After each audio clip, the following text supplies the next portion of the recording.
passé.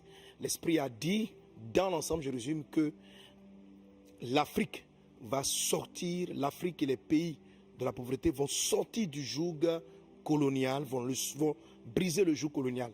L'Esprit a annoncé que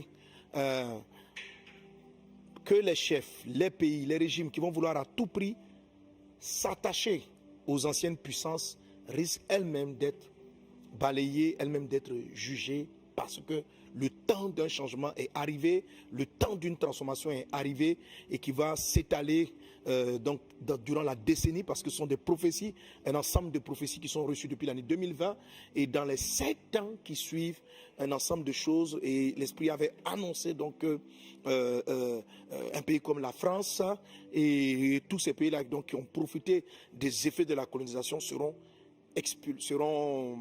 chassés, vont partir. Et vraiment, c'est ce qui est en train de se passer.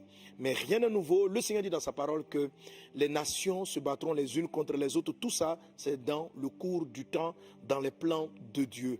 Dans les plans de Dieu, dans les plans des nations. Ok?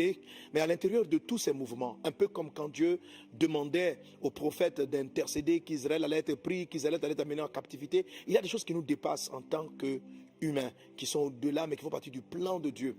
Alors, nous, ce qui nous concerne, le Seigneur aussi dans la prophétie annonce que l'Afrique portera le message de l'évangile au monde entier. Donc le temps arrive, quand l'Afrique portera, c'est y compris en termes de prédicateurs, en termes d'évangélistes, en termes de personnes d'influence, mais y compris en termes social, financiers et matériels. Okay? L'évangélisation des nations, le reste de l'évangélisation des nations sera soutenu.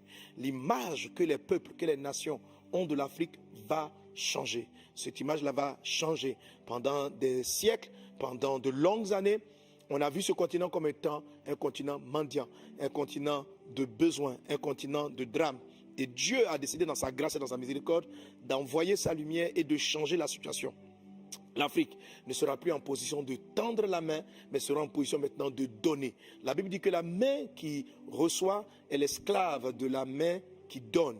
Et ça va être inversé, Et dans les 7 ans-là qui vont s'écouler jusqu'à 2030, beaucoup de choses vont se passer. Et nous sommes en ce moment en plein changement avec ce que l'Esprit a dit en ce qui concerne le Sénégal. Donc je voudrais que nous puissions prier vraiment pour le Sénégal. Alors ma prière, ce qui nous concerne, c'est